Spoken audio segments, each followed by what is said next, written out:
soldier of fortune. Gotta walk through fire for what's important. The warrior's blood through your veins is coursing. Kill for hire, soldier of fortune.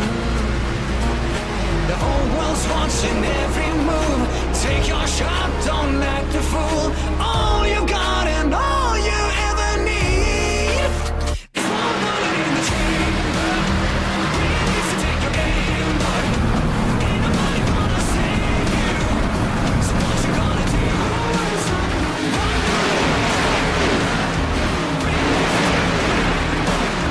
Ain't nobody gonna save you.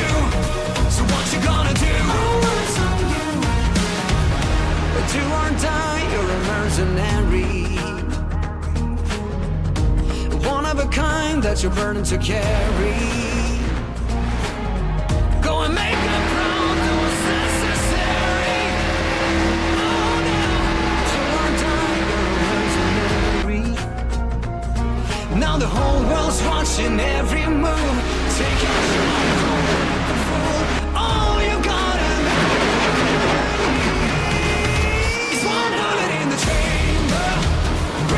take your game, boy.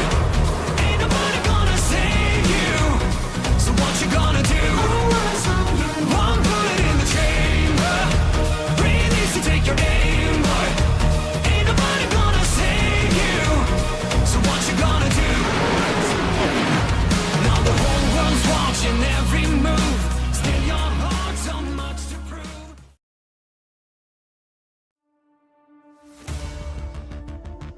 If it's Thursday, it's time for Mystic Racing League. I'm Ellis Thomas, joined by Chris Smith in the Slingshot Racing Media booth. And tonight, we're bringing you race number 18 of the Fall Creek Plumbing National Series, coming to you live from the legendary Daytona International Speedway, where we're taking left and right-hand turns on the road course tonight. It's a high-speed chess match under the lights at one of the most iconic venues in motorsports history. In the heart of Florida, where the ocean breeze meets the smell of fuel, Daytona rises like a coliseum of speed. Since 1959, it has stood as a monument to motorsports, a place where legends are born and history is written. Built just off the beach that once hosted the earliest stock car races, the Speedway was so ambitious in scale that engineers had to account for the curvature of the Earth. That iconic 31-degree banking, it was carved from the dirt, pulled out to create Lake Lloyd, still shimmering in the center of the infield. Most fans know Daytona as the home of the 500, but before the stock cars ever thundered down the front stretch, it was sports cars that christened this hallowed ground. The very first ever race held at Daytona was a 100-mile sports car sprint in April of 1959, and among the competitors and the winner, a 13-year-old Mario Andretti. And tonight, we trade restrictor plates for rhythm sections as drivers face down the 3.61-mile Daytona Road Course. This layout is home to one of racing's most prestigious challenges, the Rolex 24 at Daytona, which for over 6 decades has drawn the best from around the globe and forged legends in the fire of endurance. Burley Haywood, Pedro Rodriguez, Scott Pruitt, Tom Christensen, AJ Foyt, Jeff Gordon, Tony Stewart, the names go on and on. This is a course that respects no one and humbles everyone. Chris, you know the infield here at Daytona is so massive, you could fit Churchill Downs, Yankee Stadium, the White House, and even the Roman Coliseum inside it and still have room to spare. That's a lot of ground for drivers to cover tonight and a lot of room for things to go wrong. What's it going to take to run a flawless race on this layout that is so demanding? It is very demanding, Ellis. Transitions between the oval and the road course possibly are going to catch some of these drivers out. It is a very, very difficult, just 36 laps around this course right here. Heavy braking zones, probably the heaviest braking zones that these stock cars will experience on any type of a track, whether that be a road course or an oval. Variations in amount of grips, very limited runoff area, as this is not a traditional road course. It's going to be very exciting all night long tonight.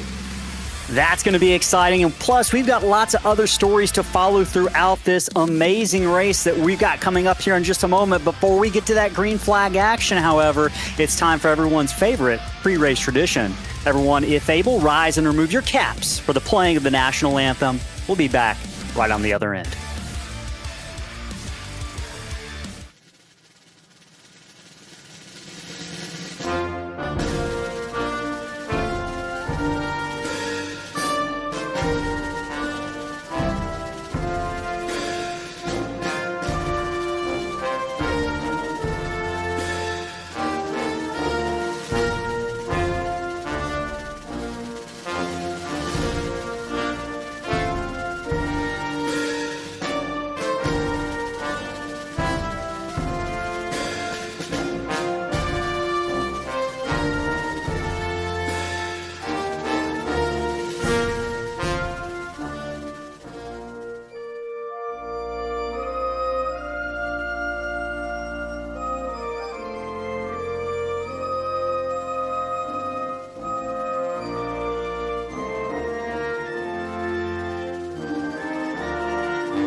Back here live from Daytona International Speedway, getting ready to go green flag racing for the Fall Creek Plumbing National Series. Race number 18 coming up here on the road course at Daytona. It's going to be an amazing race. We've got some stories for y'all watching at home. If you're in the YouTube chat, if you've come just first time watching, or maybe you're a long time viewer and fan of one of the drivers in the race, let us know you're here tonight. Say hi. We're going to be playing some trivia later on. More about that to come. But Chris, stories to follow tonight. Track position is above all else. When we talk about road courses, they're not easy to pull off passes. Only a few big passing zones here at Daytona.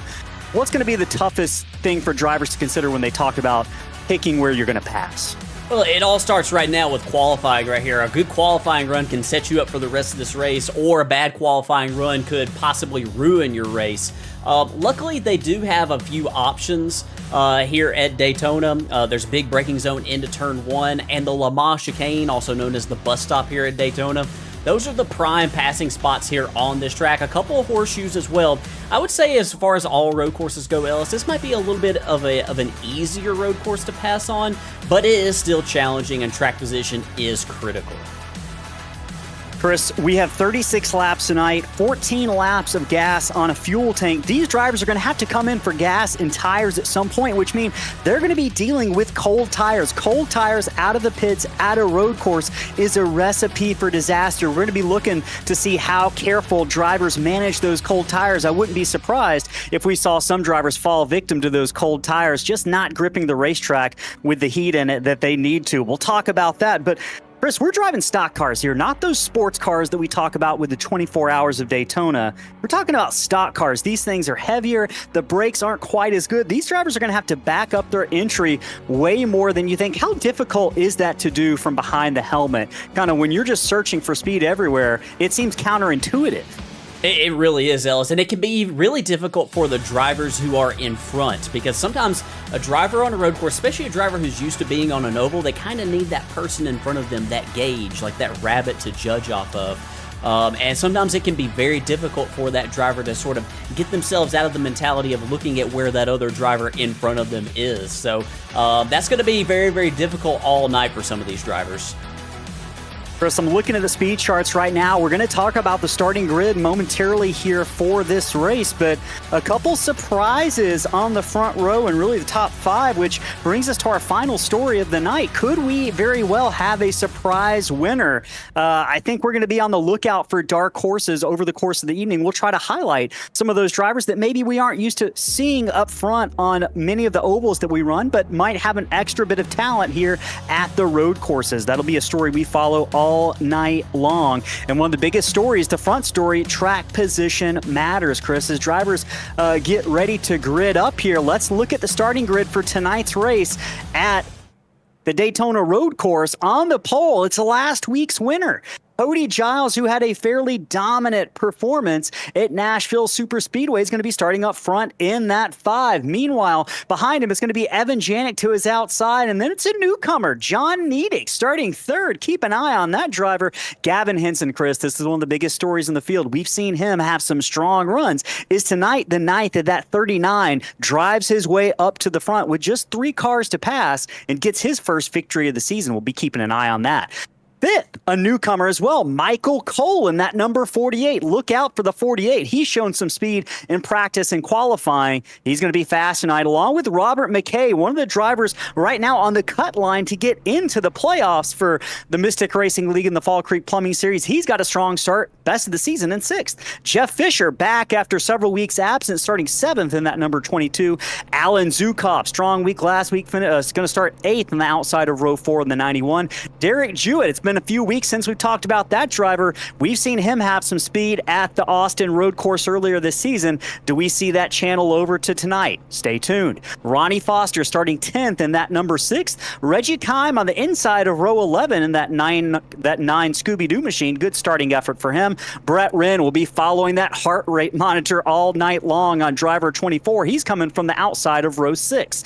Brandon Willard starting 13th in that number 12, with Adam Holston starting 14th, I should say, in the 8th. That's 3rd place in points, Adam Holston. Jacob Cochran, we've seen him have some speed at road courses, starting 15th. Christian Barnes going to be starting 16th in that number 27. Alex Pollock 17th. Brad Nelson, not as fast as we've seen him the past couple of weeks on the ovals, be looking to maybe gain some positions in that number 33, going to be starting 18th. 19th is going to be David Moyer. He's on the cut line for the playoffs as well, with Joshua Gillen, another cut line bubble driver, will be watching starting 20th. Caleb Hunt and Zach White will be starting from the final row tonight. Chris, if you're one of the crew chiefs on top of the box night, you're watching your driver pace around. It's 36 laps here, Chris. It's roughly a 2+ minute lap. What are you telling your driver to coach them along here in terms of this being a long race? I'm just going to tell them to have their eyes peeled right here for this opening lap right here. This is the point right here where you might possibly lose this race early on right here. If you lose track position, there will be no caution stage breaks tonight, Ellis. So that means that if you lose the track position early on, you might not ever recover it over the course of this long run right here. So we're definitely going to have our eyes peeled for that all night tonight. Drivers making their way around. I'm wondering, do we have the ability to pull in a driver real quick, Chris? Do you think that's an option? Yeah, we might be able to do that. Let's see if we can do it here. Let's see if we can pull in. Let's see. I got to make it happen quick. Let's pull in Cody Giles. He's in the Race Chat 1.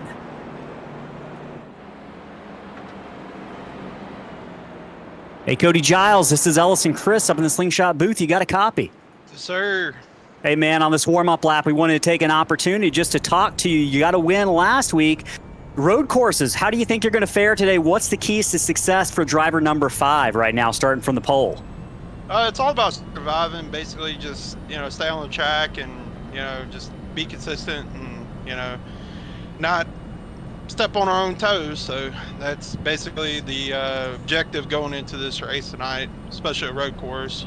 You don't want to get as much laps as you can and just be consistent and stay on the track. What's the hardest corner for you this week at the road course?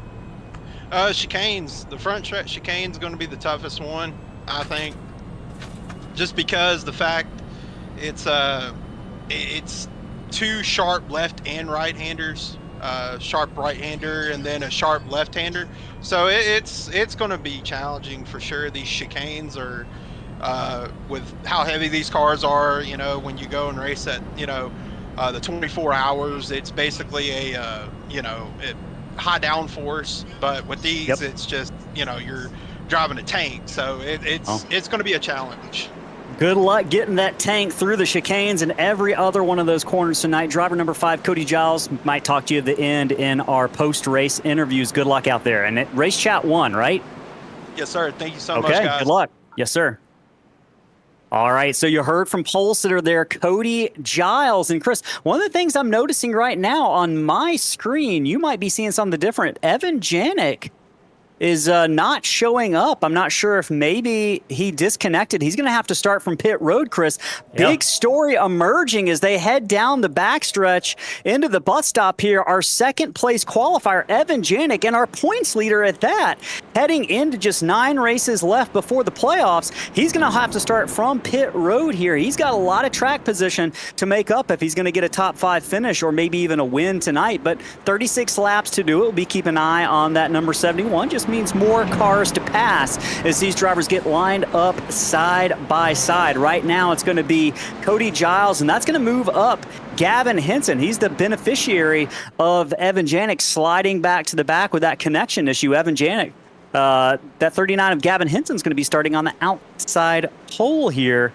Getting ready for 36 laps. If you're just joining us, whether it's the first time or you're a longtime viewer, let us know what driver you are rooting for in the chat on YouTube right now. We'll be doing some trivia to give away an Alex Bowman diecast, learn a little bit about Daytona beach area later on throughout the broadcast at a couple points. Now the pace car, I wanted to say the pace car was going to peel off into pit road, Chris, but that's an added chicane that we're running. That's going to be something to keep an eye on all night long. Cody Giles is going to be the first one to see that tonight. Drivers trying to get back together cleanly for the start. Giles hits that throttle, and we are green flag racing here at Daytona's Road Course for the first time tonight. Giles is going to send it down into that hard left-hander. You can see several drivers getting a little sideways, getting a little squirrely through this first corner. These stock cars are a little bit harder to woe up than those sports cars and Le Mans cars that we see running here in January, Chris.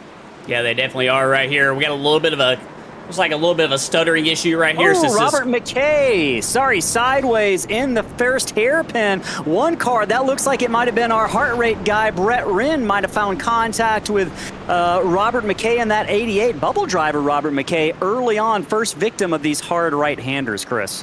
Yeah, definitely right there. But looks like McKay has got it gathered up, and he's going. You see Evan Janik just in front of him trying to make up as much ground as he possibly can here on the speedway. Evan Janik slowly trying to make up position by position in that AMSO car. One car, the 9, off the track as well. That, I believe, is Reggie Kime.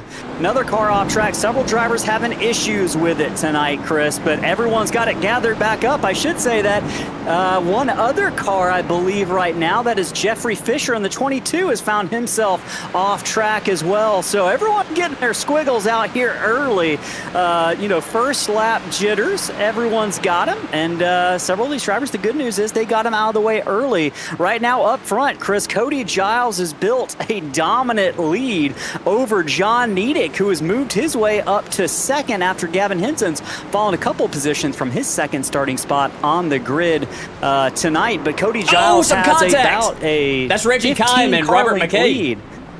Yeah, Reggie Kime, Robert McKay, and one car is going to be totaled after that as they head through what Cody Giles said was going to be one of the trouble spots on the track, the bus stop. And several drivers already experiencing trouble. Hopefully that 9 is either going to tow it or get back on track when he's got a break. Right now, he's just kind of sitting there. Not sure if race control is going to go ahead and pull him off the track, but if you're the 9, you got to hit that escape button and off the front bumper of Robert McKay as we watch that replay. Yeah, it looks like he overshot it just a little bit, but yeah, very, very unfortunate. And he still stopped right there on the track as we go back to our leader, Cody Giles, with a pretty commanding lead on the opening lap. I'm not sure what that 9 is doing, if he's hoping for a caution of some sort, but right now, no indication that we're going to get a caution. And just to kind of recap what's happening, at least for the first 10 laps of the race, we've got 3 stages in this 36-lap race. First stage is going to be 10 laps. Second stage is going to be 10 laps. That'll end at lap 20. And then the final 16 laps will be run without any sort of stage caution tonight. So lots of green flag racing hopefully ahead of us right now. Cody Giles is loving what he's seeing. The first 2 laps being run under green. He's built up nearly a 4-second lead on Jonny, who is running some of the faster lap times on the track right now in that number 99. But Chris, if you're Cody, is there the kind of opportunity to maybe fall into autopilot mode a little bit, which can lead to mistakes. Are you afraid if you're the driver of the number 5? Are you on top of that wheel a little bit more than normal? Yeah, possibly. Just for me, road courses are not my specialty, so I'm kind of always up on the wheel on road courses a little bit more than some other tracks. So yeah, I think that he probably is right there. Also, this is a harder track, I think, Ellis, to really get into a rhythm at, because you got such long straightaways that lead to like heavy braking parts, and it's not very flowing other than in the infield portion. So it can be really difficult to not get lulled into getting too comfortable out there. Speaking of getting too comfortable, the 8 of Adam Holson sitting in 6th position right in front of him, Ronnie Foster. Mistake through that bus stop at the entry of pit road, and it looks like Adam Holson's going to come down pit road. Ronnie Foster, Brett Wrin also going to come down pit road. Not sure, Chris. I think what we might be seeing here could be an attempt to make it until the end of stage number 2 on fuel. Interesting strategy we might be seeing from the 8, from the 6, and I shouldn't say that, Chris. That is not strategy. I think they just were committed to pit road after that incident. Hey, maybe it would have been a good idea to come down to the attention of your crew, get some fuel. But either way, those drivers all kind of slid into that incident that started with Ronnie Foster getting off track in the bus stop. Yeah, and it looks like they just did drive-throughs down pit road, and that might be actually the league's rules, possibly, Ellis, where they make their drivers, if they miss that chicane on the front stretch, the NASCAR chicane, to drive through pit road. I think you're absolutely right, Chris. And we were watching Adam Holston there, got off track right now, riding along with Gavin Henson. Holston, as he went through that horseshoe into the first horseshoe on the track, he definitely turned a 180. He's sitting in 3rd place in points right now. We've seen him be not the fastest driver on road courses, but definitely struggling in that number 8 right now, a little more than we're used to seeing him, and I think that probably was contributed to by that incident he found himself kind of wander into half a lap or so ago. In the chat right now, Connor Lyons in here. Cole as well, Alex Pollock in the chat. Appreciate y'all all joining in. If you're watching at home, we appreciate you too. Let us know who you're rooting for. Connor has a joke, Chris. What did the Bison say to his son when he left the ranch? You got me, Connor. You're going to have to let us know. Yeah, let us know the answer in the chat. We are waiting with bated breath to get a good laugh in right now, watching a couple cars headed down the backstretch. I believe that's Brett Wrin. We're riding along with him in that heart rate monitor. Wrin's got Brandon Willard not too far behind. Brandon starting in the 16th position, actually starting in the 13th position, has maintained his spot. But Robert McKay, one of the drivers that we saw have early trouble on the first lap, is working his way back up into the top 15 here. McKay trying to get by Brandon Willard. That's for the 13th position. Look how hard Brandon's going to drive it into that bus stop. Oh, Robert McKay is going to drive it in. Even contact. harder. Willard can't get it. Whoa, down, slides in to the right rear side of Robert McKay, who goes around for the 2nd time tonight. Willard continues on. No worse for wear, but check a look at this replay here. Yeah, and this is you heard Cody Giles talking about it in the pre-race. This is a tough chicane to get through right there, and yeah, Willard overshot right there, and yeah, just tags McKay right there in the right rear and turns him right around in front of these cars. Luckily, everybody avoiding him. Everyone avoids it just fine, and Chris, the answer is in. Bye, son. Yeah, that was a good one. I chuckled a little bit when I read that answer. Right now, looking at battles on the track, everyone's kind of got it sorted out right now. Again, we're on lap number 4 of 36, 10 laps in this first stage. There are not going to be any stage break cautions. Drivers will continue to drive through those stage breaks. And reminder, points awarded to the top 5 at the end of each of those first 2 stages. You're looking at Cody Giles right now driving into that bus stop on the exit of turn number 4. What turn is that on the road course, Chris? Right there, the chicane is turns 13 and 14. All right, I got to remember those. I can't call them the NASCAR turns here since we're making those right-handers on the road course tonight. I think that NASCAR 3 and 4 would be considered turns 11 and 12. but I'm going to call it NASCAR 3 and 4. Okay, we'll do it. I'll do that. I like that a lot better right now. Cody Giles up to a 13-second lead, Chris. He wasn't sure how he would do at the Daytona Road Course when we talked to him after his victory at Nashville Super Speedway. One car, Derek Jewett, having a little bit of trouble there. Jewett is running currently in the 7th position. Did he miss the bus stop as we go back and watch this replay? Yeah, I think that he had some type of issue right there, and he is taking pit road. Oh, yeah, and he gets that thing a little bit sideways, but yeah, he locked it down right there.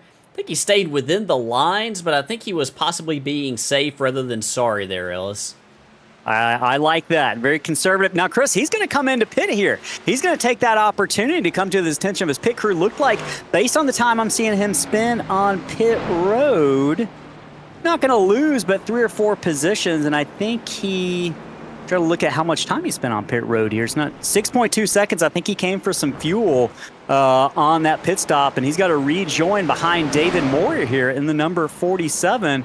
Chris, halfway through this first stage, drivers or fans at home, I should say, might be wondering, what does a lap around here look like from the driver's perspective? I know Evan Janik was eager in the 13th position to maybe show us a lap around. We'll wait for him to cross the start-finish line here in about a minute or so to take that lap around him. And if you're ready to call that, Chris, I'll invite you to do that as we watch Evan Janik work his way around the 9 of Reggie Kime right now. This is a battle for, one car out track, Brandon Willard. Gonna have to rejoin on the outside, and boy, I'm all too familiar with the grass outside of that horseshoe after running some Daytona 24s around here, Chris, and getting it woed up in a sports car is not easy, but I can't even imagine doing it in one of these stock cars.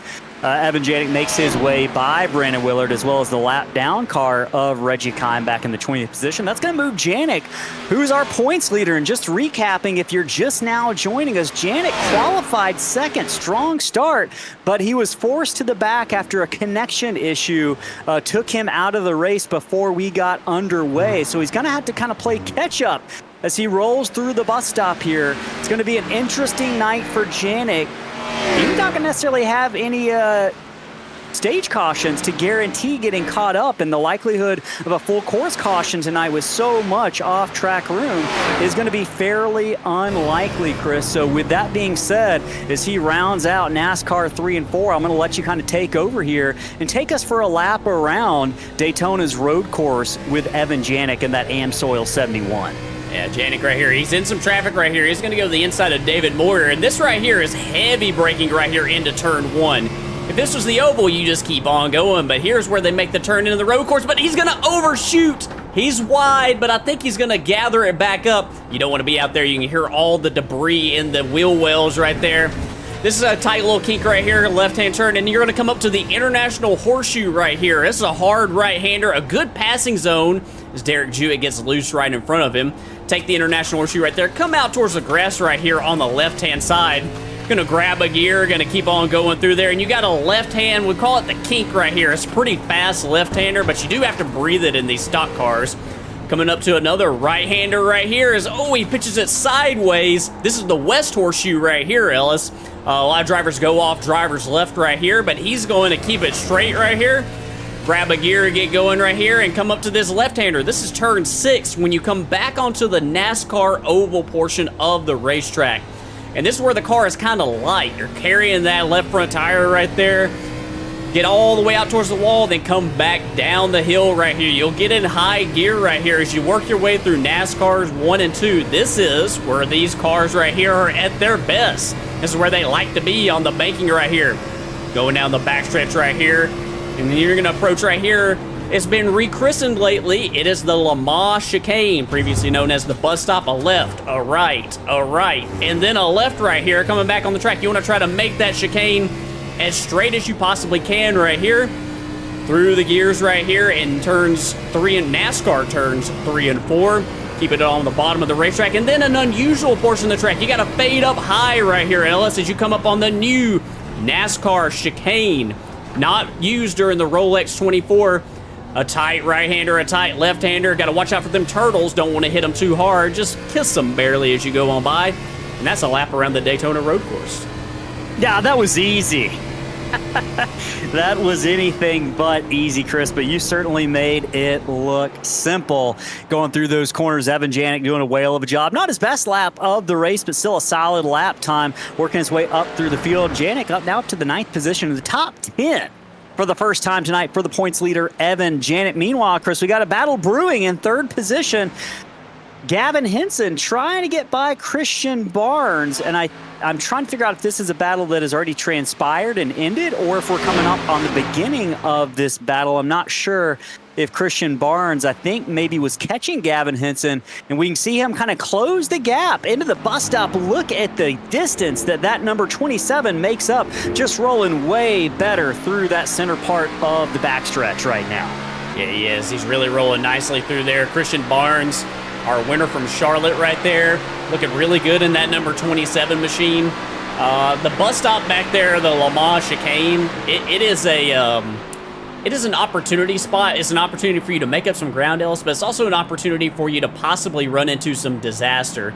Oh, as Barnes gets a little bit loose right there in the NASCAR chicane.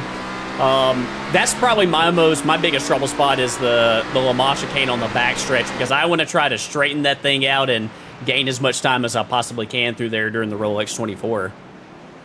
Christian Barnes loses a little bit of time to Gavin Henson after really rolling up to the back bumper of that number 39. Gavin Henson really having a solid run right now in that 39. Just looking through the stats all season long for Gavin, he's just been fairly consistent. Where'd he go here? Yeah, fairly consistent. 13 races he's run. Average finish of right around 11th with 2 top 5s. I'm looking through some of the road courses, Chris. He ran, let's see, Henson ran 6th at Road America.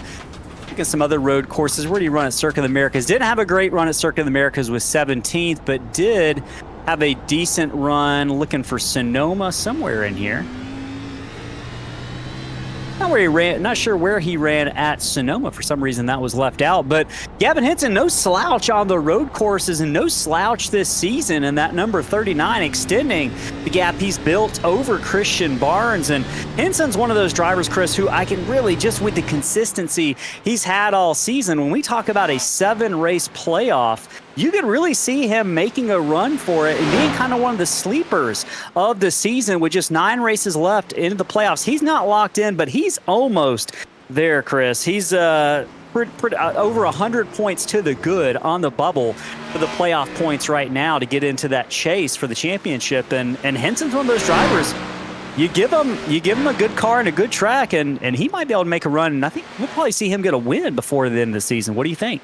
Yeah, when it comes to drivers getting their first win on the season, he's right up there at the top of the list. He comes to mind for me. He's very consistent week in and week out. With some little things possibly working against him here and there along the way, as you will have in any, stock car racing season. I wouldn't be a bit surprised at all. And it seems like, I think you mentioned it, seems like he's just getting better and better and better and just improving every single week. And as we approach the playoffs, that's the direction that you want to be trending. You want to be getting better and better, having those results improve as the season goes on, and wouldn't be surprised at all to see him get a victory. It's going to be tough tonight, I think, because, man, that 5 car, Ellis, he is really fast. Yeah, that 5 car you're talking about, Chris, Cody Giles up front. And I've seen this from a couple laps. Cody having some connection issues, it looks like, but he's good right now. We can see started from the pole, has run up front pretty much.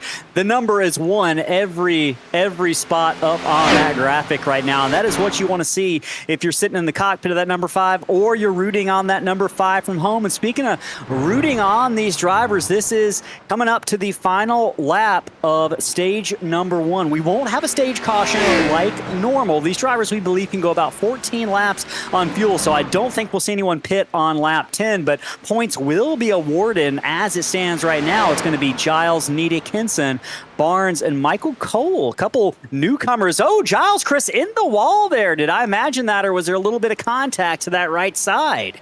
I might have missed that right there as I was trying to plug in some data, but he's being very aggressive for a guy that's got a 31-second lead. You saw how rough he was over those turtles right there. This is just a guy right here, and my mind goes back to Sonoma with how fast he was there. I'm not surprised at all to see him in this dominant fashion. I don't know if I quite expect to see him have a 31-second lead after 10 laps, but not surprised at all to see him with a great deal of speed in that machine. And Chris, speaking of a great deal of speed, let's shift on over to 6th position right now, because that is going to put us on the number 92 car of Alex Pollock, and he's forcing me to talk about the Slush Puppy Mobile tonight in that beautiful purple number 92. Alex is up 11 spots on the night, Chris. I think we're seeing some of those road course skills really shine here after starting back on row number 9. He's up from 17th all the way up to the 6th position. How do you do that if you're a driver? What's he doing? Well, the easiest way, Ellis, to pass on a road course is hope the drivers in front of you make mistakes. And that's by far the best way to pass, the easiest way to pass, because there's going to be mistakes. There's mistakes on any type of track, but on a road course, they matter a little bit more just because, you go off track. And considering that these drivers, I shouldn't say all of them, I'm sure that there's several of them that are more comfortable on an oval, because that's how I would be as well. This is kind of outside their comfort zone right here, but Alex has relied on some mistakes from some drivers, but he has a fair bit of speed right here in this Slush Puppy machine, and moving his way nicely up through the field. This is another driver that comes to mind when you think about one getting his first win of the season. And he's got some work to do coming from 6th if it's going to happen, but right now, Stage 1 getting ready to come to an end as the number 5 of Cody Giles is rolling through NASCAR. 3 and 4 coming up on the NASCAR chicane here in front of the front straightaway. Brandon Willard right behind him. And that's going to be the end of Stage 1 once the top 5 drivers cross the line. Now, with Cody having such a big lead, it's going to take a few moments for Nedick, Henson, Cole, and Barnes to roll on through there. I'm looking at the gaps right now. It's pretty close. Barnes having some connection issues. Michael Cole may be having some connection issues as well, but yeah, this is a good little battle going on between Henson and Barnes. I'm not sure if Barnes has anything. We've seen him be able to close that distance up in some of these tight corners. He's kind of running out of space if he's going to do it here unless he makes a dive bomb, and I just don't think he's going to have the time. But in the middle of all that, they have caught John Nedick. So we got a 3-car battle brewing for 2nd position right now. Yeah, John Nedick right here in the 99, just up the road, a new country heard from here in the Mystic Racing League in the Fall Creek Plumbing National Series, and Nedick showing some road course chops right here, which, we don't know a whole lot about him, so maybe this isn't a surprise for the John Nedick fans that are watching right now, but yeah, he's looking really good right here, and yeah, I think that Henson and Barnes are getting a little bit faster, a little bit quicker as Nedick right here is in some lap traffic. The lap cars of, I think that Zach White and Joshua Gillen are going to give way and be very gentlemanly about getting out of these drivers' way. And they're doing exactly what you would want those drivers to do. Hey, in the chat right now, Brett Wrin says he blew his engine. Bro, did you blow your engine? You can maybe miss a shift. That heart rate obviously is gone. He is out of the race, but Brett, we hate to hear that. Right now, though, is Stage 1 is complete. Giles, Nedick, Barnes, Henson. Big battle going on for the 3rd position. They're going to send it potentially 3 wide, trying to work their way by a lap car. He gets out of the way here. It's going to allow Barnes to take that position and hold on to it, jumping out to about a 10-car length lead as they enter into NASCAR turns 1 and 2 off the first portion of the inner part of the road course, Chris. Yeah, Christian Barnes did a nice job right there. Gavin Henson did get held up right there by some of that slower lap traffic, and it's hard to escape. It's hard to get out of the way right there, and that's going to enable Barnes to get around Gavin Henson. And, you mentioned before, Ellis, about best ways to pass here on a road course. That's just another example right there. That's what a way that does assist is, if those drivers run into a little bit of lap traffic out there. Run into just a little bit of problem. Chris, couple cars having trouble on the front straightaway, it looked like for a moment. I think they got it gathered back up. No harm, no foul. We got Connor asking about trivia, Chris. I think it is time.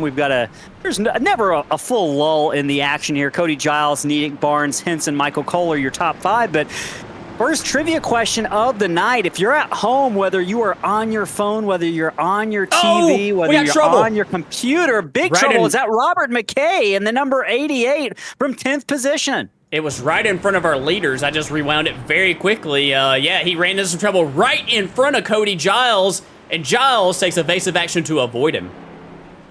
Big moment there for the leader of the race. Caleb Hunt maybe a little bit off course, maybe forced the 88 to shift course just a little bit, but boy, that is as close as you can get, Chris, without having contact if you are the leader, Cody Giles. Big moment there for Cody. Before that, we were talking about trivia. The way we do this is we'll have 4 trivia questions. First 2 correct answers in the chat for each trivia question will get a trivia point. There are 4 points available on the night. The fan at home with the most trivia points at the end of the night, we're going to send you a free Alex Bowman diecast, absolutely free of charge. We'll get in touch with you after the race, but just do your best. Type in some part of the answer. Don't give us a letter. Give us a word from the answer of some sorts to count as your attempt. And the first 2 correct answers in the chat will get credit for that. Chris, are you ready for the first question, my friend? I'm ready. All right. What animal was once used as a lifeguard assistant on Daytona Beach in the 1930s? Is it a pelican, a dog, a seal, or a horse? Which animal was once used as a lifeguard's assistant on Daytona Beach in the early 1930s? You got 4 answer choices there: pelican, seal, dog, or horse. Let us know in the chat what you think the correct answer is to this question. Guesses are welcome too. Guesses are welcome too. First 2 correct answers get the points. Try to get them in there. There's no guarantee that the answer ahead of you was the correct one. So do your best as we watch a couple cars now, Chris, including John Nedick coming down pit road for the first time tonight. I believe Christian Barnes, Brandon Willard, and another car trailing them. But these are some of your top 4 contenders. We'll watch them on pit road as we give you another opportunity to enter in your guesses for that trivia question. Chris, every second matters here. Pit stops are crucial. You make a mistake, you could lose a couple seconds on track. These drivers might have a moment to take their breath, but they got to be careful not to take too many and make a mistake as they roll their way off pit road. Yeah, both Barnes and Nedick right there, underway right there. Brandon Willard going to follow Gavin Henson also back behind them. And yeah, you don't want to make any type of mistake here getting onto pit road, Ellis, because it can destroy your race. Even with the separation that we see between these drivers right now, with the big gaps between some of them, it could definitely hurt your finishing result tonight. As you know, we're already about over a third of the way through this thing. Over a third of the way through. Brandon Willard. 30. Sorry, Ellis, I did not mean to interrupt you right there, but that is an example of cold tires. Saw him struggle right there. I think that was in the International Horseshoe right there, trying to put the power down, and that thing jumped out from around them. That was one of our stories tonight, is looking out for those cold tires right after a pit stop. Absolutely, Brandon Willard. We're going to keep an eye on many other drivers who are yet to come down pit road. Right now, we got Cody Giles not down pit road. Pollock in 4th, not down pit road yet. Hey, last chance for the answer for the trivia question. Get your answers, and now we got one more chance for you to guess what animal was once used as a lifeguard assistant. We got 2 answers in right now. Final moments ticking away as we watch Cody Giles exiting pit road after making his pit stop. Chris, you want to take a guess at what the answer to this question is? I can take a guess, but I'm not sure if it's right. Yeah, go for it. I don't know. I'm thinking a horse can get to people very quickly on the beach, and Daytona is known for being able to drive cars on the beach, so maybe it's okay for a horse. I'm trying to, use some reasoning here. I'm going to go with a horse. Good logic. You are correct. A horse was used as a lifeguard assistant on Daytona Beach in the 1930s. Fun fact for you there. Nick White picks up the trivia point. It's going to be 1-0. We got 3 more trivia questions left. Thanks for joining us, Nick. We're glad you tuned in. You might win a diecast now if you stick around and play for the rest of the evening. 14 laps of 36 laps. We're approaching the halfway point of this race. If you're just joining right now, it's Cody Giles, last week's winner from Nashville Super Speedway, leading the race. He's leading by a big margin over Christian Barnes, but right behind Barnes, Chris, John Nedick has kind of been, these guys have been racing around each other all night long. Barnes was able to get by Nedick on pit road. So we talked about pit road being important, track position being important. Pit road was an opportunity there for Christian Barnes to make up a spot. And Chris, don't look now, but right behind them in 4th position, Evan Janet. the points leader in that AmSoil number 71, who started tonight dead last on the field after a connection issue, is up to the 4th position. And I'm showing him, Chris, as having pit on lap 4. So I'm curious about what the strategy, or he might have come out.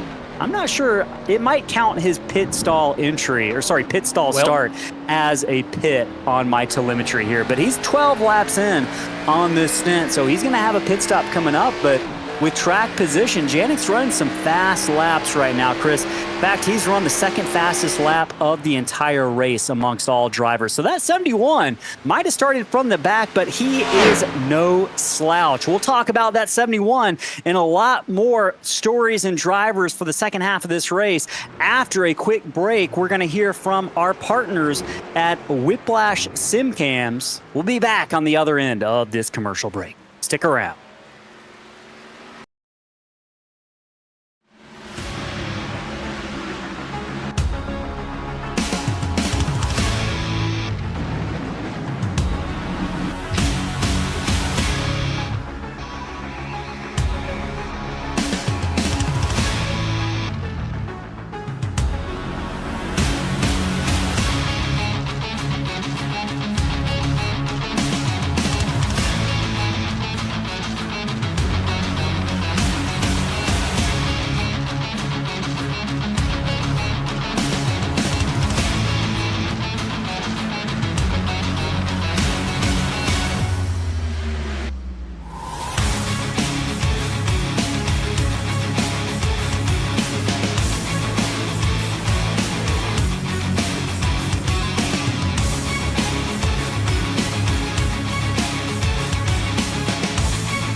All right, back here live. It's lap number 15 of 36, almost halfway for race number 18 of the Fall Creek Plumbing Series here from Mystic Racing League. Watching the 71 of Evan Janik in 7th place, and that is an organic 7th place after starting all the way back in the very rear end of the field from pit road. The 71 has climbed his way on speed and merit up to the 7th position. You can see AmSoil on the hood of that car. AmSoil is the presenting partner of this stage of the race here for Mystic Racing League. Obviously, a motor oil dealer, one of the dealers for motor oil that you can get that from if you were in search of it. Oh, we watched the number 92 Apolloc slide off the track, giving us a little bit of excitement, and Janik a little bit of a wake-up call there as they exit onto NASCAR 1 and 2. Evan Janik is an AmSoil dealer, Chris, and right now he's running a giveaway. If you get $125 worth of motor oil, you can get a free AmSoil hat using his dealer code, which is 31371462. If you missed that, go back and watch the replay. You'll hear it. Write it down. If you're ordering some motor oil, make sure you get your AmSoil and use Evan Janik's dealer code. Working his way by Gavin Henson. Chris, this 5 might be the car that, given maybe a caution, maybe not. I don't know if he's got a chance to run down Cody Giles, but that car is on rails right now. Talking about Evan Janik, look, you see how far he's climbed over the course of the race. Yeah, he definitely is. And yeah, we were trying to, in the break, kind of figure out his strategy. I'm not sure. Something might have happened. He might have got knocked down pit road, but he was in his pit stall for 14 seconds. So he did make a pit stop, and, you know, he just made a second pit stop there. So he's up here in 5th spot with making 2 pit stops on the night right there. So really solid performance out of Evan Janik. It's going to be hard to catch the 5 before the end of this thing. Obviously, with him having an 87-second lead on him. But I would say a podium finish is definitely in the cards tonight for the 71. Yeah, he's working his way, trying to claw some time away on Michael Cole. Let's talk about that 48 real quick, running not too far up in front of Evan Janik and that Bass Pro number 49. Michael Cole, newcomer. I'm pretty impressed with the speed we're seeing out of this number 48 car. A lot of consistency. Hasn't put many feet wrong tonight in that number 48. Chris, what's it like coming into a brand new league for the first time? Any nerves, you think, on the part of that number 48, and how do you kind of manage those at such a difficult track? Yeah, it is a challenge. If I look back at some of my, past league stats, I guarantee you probably some of my worst races are the first ones that I participated in the series with, just because you don't know the drivers that well. You don't know their tendencies. They don't know you either. So it's really hard to, get that level of comfort. But Michael Cole has proven right here that he is he's a solid road course racer right here, up in the 4th spot right here on merit after starting in 5th. So, good showing right here out of the 48 tonight. Great showing out of Michael Cole in that number 48, Chris. And right in front of him, we were talking about Christian Barnes and that number 27. Having a good season, second in points right now for Barnes, has locked his way into the playoffs with that win at Charlotte that you mentioned earlier. 15 races run this season, 11 top 10s, Chris. Average finish of right around 8th position. It doesn't get much more consistent. And that's kind of a trend we've been seeing all season long. The drivers that are up in the front of points, they've just been consistent. And over the course of a nearly 30-race season, Chris, consistency is incredibly difficult as we watch Evan Janik now making that pass by... Oh, he's going to go around! Janik sideways through the horseshoe down into the first hairpin, I should say. Janik gets squirrely, and he's going to give that position back up to Christian Barnes. And boy, we talked about it, Chris. Mistakes. This is a big track. We talked about all those buildings that could fit into the infield here at Daytona. Lots of opportunities, 14, 15 opportunities to put a tire wrong. And Evan Janik just kind of did that half a lap ago. Going to try to regroup. If you're Janik, how do you regroup after making a mistake at a road course? We've seen so many drivers miss a corner, including one right there. We just saw I believe that's the 22 of Jeffrey Fisher have a mistake there. How do you regroup, not only mentally, but from behind the wheel? Is the car doing anything different after a mistake like you just saw Janik make? Yeah, you get some grass on the tires, that's, on these hot tires also, and that... Sometimes it'll take a corner or two for that to clean off. But the biggest thing is when you slide the car sideways, Ellis, you just heat those rears up right here. As Evan Janik's going to be really patient right here behind the 22. In fact, I think that's what he's doing. You can see that car a little bit sideways right there through the Lamar chicane. And, I think he's probably just trying to regroup right here, get a little bit of temperature out of those rear tires, and, make sure that he's that everything is solid on that number 71 machine. Doing his best to get back on track here, going through the NASCAR chicane on the front straightaway, looking through the rest of the field. Chris, let's talk about Josh Gillen in that number 10 for a moment, working his way through that first hairpin corner. Gillen in that number 10 having a good run. I know we've got some Josh Gillen fans at home. Let us know if you're rooting on the driver number 10, Gillen, in the chat right now. He's got Reggie Kime he's got to deal with, but right now some of the lap traffic working their way by, or the cars that are a lap ahead, I should say, of Joshua Gillen. He's 2 laps down. It's been a difficult evening for the 10, but he's picked up 5 positions. We talk about how difficult it is to make passes on these road courses. Josh Gillen doing a solid job of that right now. And Chris, looking over the course of the season, he's got an average finish of right around 12th. Gillen just kind of getting better and better. If you look at the graph tracking his finishes, he's kind of put together a string of 3, 4, 5 races that have been solid over the course of the last month or so. So that driver is trending in the right direction in that number 10. Good looking paint scheme with that fox on the hood. Some metallic blue and neon pink. That's a good looking car. Good color combination. Florida color combination on that number 10 here, running in 15th for Gillen. Yeah, you're riding on board right here. You see the hands at work right here on Joshua Gillen. Yeah, Connor Lyons. Yeah, we did see that number 12. We were talking about Evan Janik at that time. Appreciate you noticing that.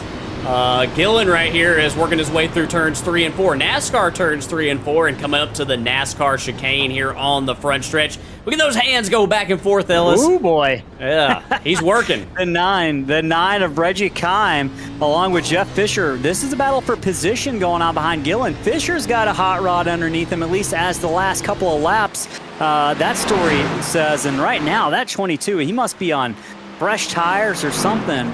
Sorry, is that the number 33? My apologies. That's number 33 of Brad Nelson, who's worked his way up into 10th. Let's talk about Brad real quick in that number 33 as we watch Robert McKay come down pit road here. This is probably going to get McKay to the end of the race or very close to it. Ellis, I think that he's got more damage than that because he has a meatball flag. Boy. Unfortunately, we don't see what occurred right there in the replay, but it looks like he's nosed it into something right there on that number 88 Chevrolet. So that's going to probably be the end of the night, at least for a little while, for driver number 88 of Robert McKay. But we were talking about Brad Nelson, and this has just been a car that over the past month, Nelson has just been getting on the ovals faster and faster and faster. Looking at the way he's trending over the past month or so, Brad Nelson is just up and up and up. And the 5 races that he's run, Chris, he's finished in the top 10 every single one of them. And right now he's running 10th, looking to extend that streak a little bit, is driver number 33. And that very simple but classic looking number 33 with that black. And what would you call that color? I know it's a green. What kind of green would you call it? I mean, like an aqua green, maybe, I guess. Aqua, yeah. Probably about the closest would work. Yeah, that I could get to it. But while we were focusing on Brad Nelson right here, it got really close between Michael Cole, and this is a great run for Nelson as he has improved quite a bit here in recent weeks. Gavin Henson closed up on the rear bumper of Michael Cole as he got a little bit free in the infield section. But it looks like Cole has regrouped right here and has kind of opened the gap back up a little bit on Henson. Yeah, Cole in that number 48 continuing his good run. You can see where a couple cars have run through the grass there in that bus stop. Chris, we were talking about the color aqua. Let's talk a little bit more about water and Daytona Beach, to be specific, with trivia question number 2. We had two people attempt the last question. One of those individuals did get points. Nick White is on the board. It's not showing up there right now on the trivia leaderboard, but Nick White has 1 point. He is 1 point closer to winning the diecast, the Alex Bowman diecast tonight. Trivia question number 2. What natural phenomena causes the sand on Daytona Beach to be firm enough to drive on? We talked about some of the earliest NASCAR races being driven on the sand. To be fair, it wasn't like driving on concrete. It was still sand, but very compact. What is the answer to this question? What allowed for this to happen? Was it saltwater compaction, coral deposits, tidal erosion, or high quartz content? What natural phenomena that isn't the case for all beaches, but is at Daytona, allows it to be firm enough for cars to drive on? You got 4 answer choices. Let us know in the chat, whether you're on your phone, whether on your computer, whether on your tablet, whatever you were watching on, you got a chat option. Look for that button, type in a few words or a few letters to see if you can't get credit for this trivia question. Big battle, Chris, right now brewing between Henson and then Michael Cole up in front of him in the 4th position. It's going to get exciting here in a moment. We'll let you call this one. Yeah, and it seems like Gavin Henson is really doing a nice job through the horseshoes. It seems like the infield section of the track maybe is where he's at his strongest. So, yeah, Henson going to try to stay after Cole right here and maybe see if he can close back in on that number 48 machine right here as they work their way towards the Lamar chicane. Cole did stretch it out a little bit right there, but Henson kind of making that ground up right there actually on the banking. So I think this is going to be it's going to be difficult right here for Cole to really hold Henson off. He's got the forward drive, and he's going to get the position to make the pass.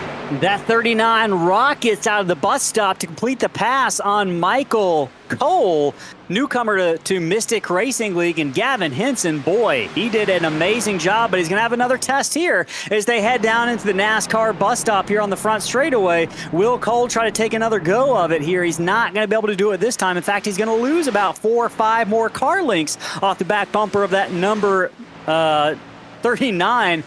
Is that a Sundrop car, Chris? I about said mellow yellow. They would have crucified me in the chat. Speaking of the chat, what phenomena causes the sand on Daytona Beach to be firm enough to drive on? Is it a high quartz content, tidal erosion, coral deposits, or salt water compaction? Let us know what you think the answer is in the chat. Giving away a free diecast tonight if you get the question correct. Driver fan, I should say, with the most points at home is going to get that diecast. Watching that battle simmer just a little bit. Michael Cole falling off the back bumper of Gavin Henson. We'll give you another 30 seconds or so on this trivia question to get your answers in the chat. Looking through the rest of the field at some of the close battles, Chris, Alan Zukoff in the 91, not really doing battle with anyone right now. He's got Robert McKay not too far behind him, but that number 91, 11th place, having a good run for Alan Zukoff from that black and yellow Jegs number 91. We're just looking through the stats. It's been a kind of an up and down season a little bit for Alan Zukoff. He's run 8 races, average finish around 16th position. So this is very well the best finish best run he's had going here, Chris, with just 14 laps remaining tonight. If he can hold on to it, that number 91 speeding along to a solid finish tonight for Zukoff. The Z is not going to be last tonight as he rides 11th. Through the bus stop.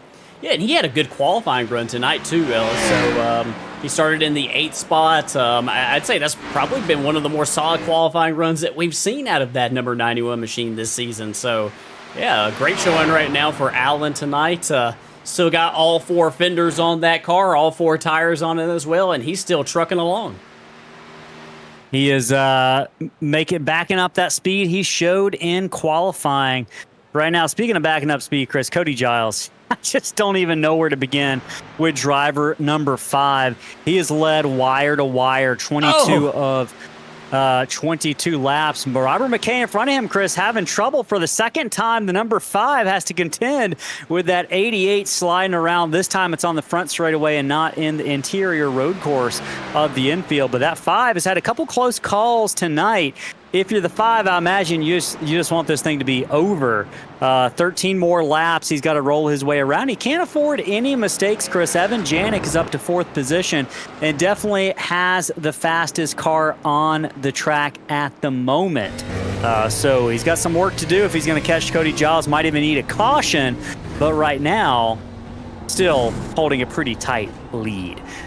In the chat, Chris, we do have one answer. Nick White says saltwater compaction. Unfortunately, that is a good guess, but the correct answer is high quartz content. Daytona Beach has a higher quartz content in the sand than most other beaches in the United States, which allows it to be really incredibly firm and allowed, certainly during the 40s and 50s, those stock cars to drive around on the beach. So and Ellis, I think no one's going to get the point for that one. Go ahead. I think Ellis, that Connor Lyons tried to answer that. I think that he said high contrast, but I think he meant to say high content. Okay, yeah, you are right. I thought he was talking about the stream, but Connor Lyons. I think it's all fair that we give him that. Let's do it. Yeah, high content. We'll give Connor the points.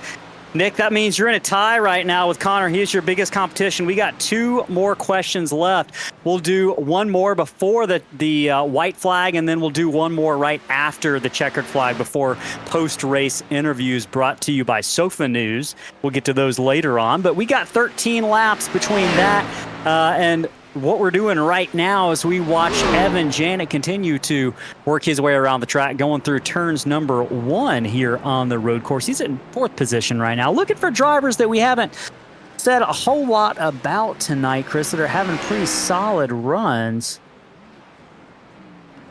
I'm going to try to take the camera back here, Ellis, back to the 13th position right here, and this is the number 6 right here, the Ford EcoBoost car, driven by Ronnie Foster. Ronnie Foster right here started in the 10th spot tonight, currently finds himself in the 13th spot. Had a little bit of trouble early on in the race, but looking pretty solid right now in that number 6 machine. Yeah, Ronnie did a good job of kind of fighting back after having that early race spin in the first couple of corners on the first lap. So kind of yeoman's work he's been doing just to get back up to the 13th position, doing a good job right now.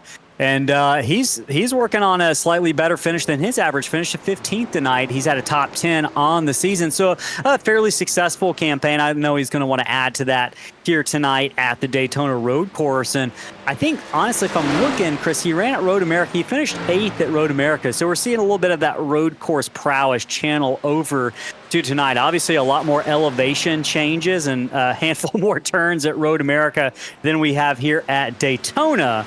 But Ronnie Foster having a good run regardless of that right now. Just trying to stay in front of, I believe that second place, number 99, John Needy. He's going to get out of the way here, going to come down pit road for what I imagine is going to be the last stop of the night for Ronnie Foster. Going to come to the attention of his pit crew here, riding on around with John Needick right now. And Chris, this has got to be the story of the night. Besides Cody Giles just running away with it right now, John Needick kind of out of nowhere. This is his first race of the season in that 99. He's kind of making a bold statement here and a shot across the bow. If you're the other Mystic Racing League drivers, certainly with a couple more road courses before we hit the playoffs and plenty of more races, 9 races remaining after tonight, keep an eye out for this 99. We're talking about a guy who might be able to get into victory lane and put himself into a playoff run here in Mystic Racing League for those final 7 races. And winding through one of the hairpins, a horseshoe right now, I should say, that number 99's got a fast car. Yeah, he does. He's looking really good out here, and I don't think that we've seen him put a foot wrong all night long tonight, Ellis. He's been real smooth, steady, consistent, good lap times right there. We've seen Christian Barnes, Gavin Henson get a little bit close to him before the previous pit stop, but he has sort of legged it back out right here, Ellis, and really, really solid night tonight. Series debutante John Needick looking really, really solid in that number 99 machine. Hopefully, we'll see some more of him this season. Yeah, I think that is very likely, especially based off the way his debut outing has gone tonight on the road course. With just about 11 laps left to reset things for the fans at home, Cody Giles leads, and he has led this entire race. John Needick is going to be second. Christian Barnes closed the gap just a little bit the last half a lap or so, but Needick's going to open it back up.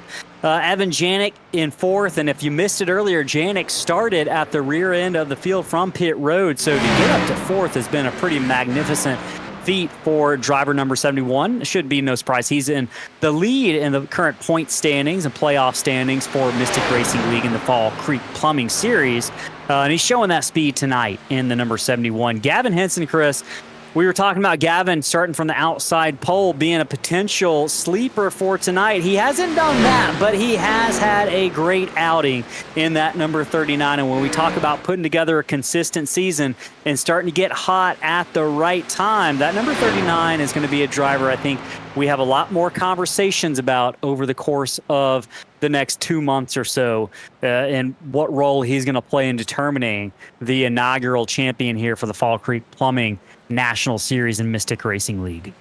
Yeah, definitely, and I wouldn't be a bit surprised at all to see him in the conversation as we get closer and closer to the end of the season and closer to crowning a champion right here.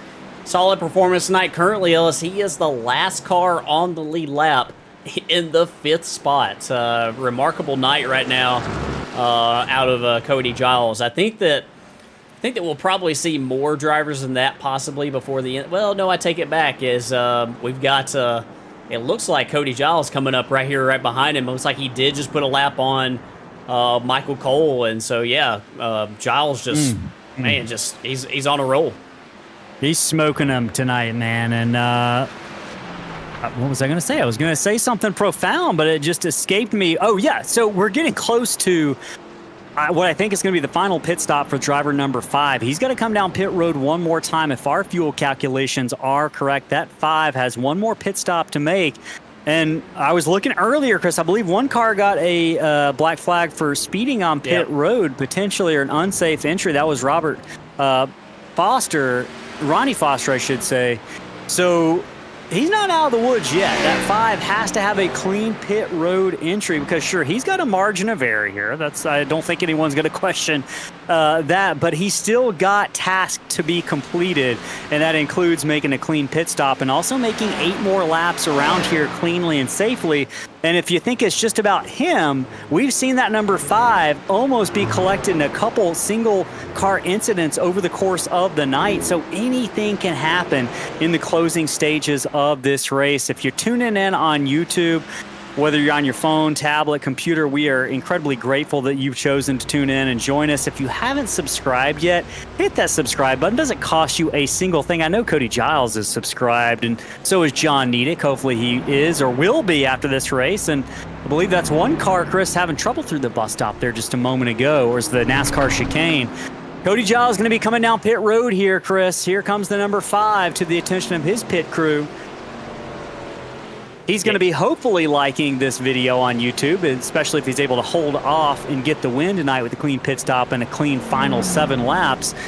But right now, all eyes on that number 5. Henson also on pit road, a lap behind the number 5. Giles has to be clean here. Looks like, Chris, I think he got a clean entry. No issues there for the number 35. Clicking the boxes off, checking those tasks off one at a time to get to the end in one piece. He's going to come off pit road, no issues. Chris, I believe that was Michael Cole on pit road. I was just looking at some of the other battles. And right now, this is going to be interesting, Chris. The number 5, I think you're probably about to talk about. He's got to rejoin behind the 39 of Henson. He does right there, and Henson actually tagged the wall right there, leaving pit road, and that's very... Oh, and Brandon Willard spins in front of him. I thought he was going to roll back on the track, but he locked him up at the last second. And Cody Giles is saying, thank you very much, and Gavin Henson. Oh, and Brandon Willard is struggling again to not spin that thing around. And Chris, Brandon Willard just on 2-lap-old tires right now. You're seeing the cold tires strike again for Willard, as it has many other drivers over the course of the evening. And you just cook it off the corner, one wrong foot, and it becomes incredibly difficult to save. He's fortunate to keep it out of the wall and lock those brakes down at the top of that horseshoe down into turn number 2. Yeah, and luckily, like we said, as he was rolling back there towards the track, he locked them up right there because he saw the leaders coming, and those drivers are definitely very, very happy about that. Cody Giles has put a lap on Gavin Henson. Henson running in the 4th spot, 1 lap down. Still a solid night for him. Evan Janik, I believe, Ellis, yeah, he still has to come to pit road. Currently in the 2nd spot, about 12 seconds ahead of John Nedick. We'll probably see that 71 fall behind both Nedick and Barnes when he has to come to pit road. Yeah, he's only got about a 14-second lead over those guys. And even with a splash and go to make it those final couple of laps, I think he'll probably drop back, you said, to 4th or 5th position. Henson, he's got a little bit of a cushion over Gavin in that number 39 car. But right now, just shout out. I know we talked about Janik a lot tonight, but the feat that he has accomplished by coming from the back of the field up to 2nd place right now, albeit with a little help from pit stop. Oh, Nick White just subscribed. Thank you, Nick, for subscribing. We're going to do a little bit of trivia here in just a moment. The 3rd of 4 questions.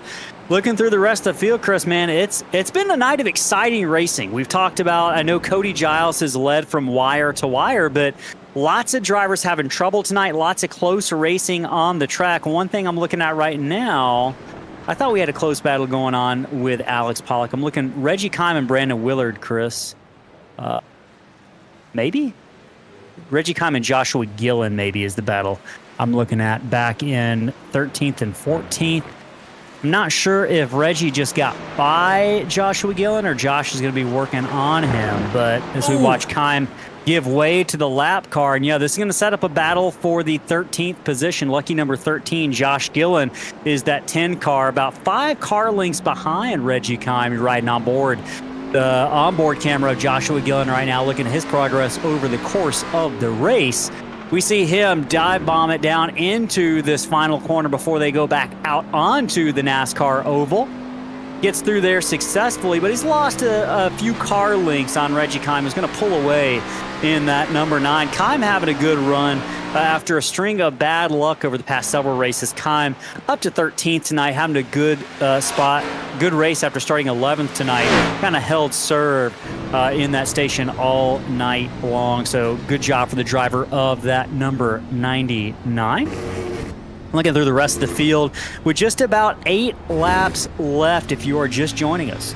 Cody Giles has stretched the lead a little bit. John Nedick 2nd. Christian Barnes is 3rd. Evan Janik is 4th. And Chris, that is with his pit stop. I believe that's put Janik back to 4th, so he did do exactly what we thought he would do.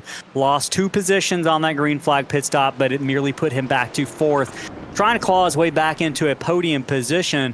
And he's got about 12 seconds to do it with just about 7 laps. I'm not sure if he's going to have time to get the job done. Speaking of time, though, we got a little bit more trivia to cover tonight. Nick White in here, Connor Lyons, they're playing for the diecast tonight.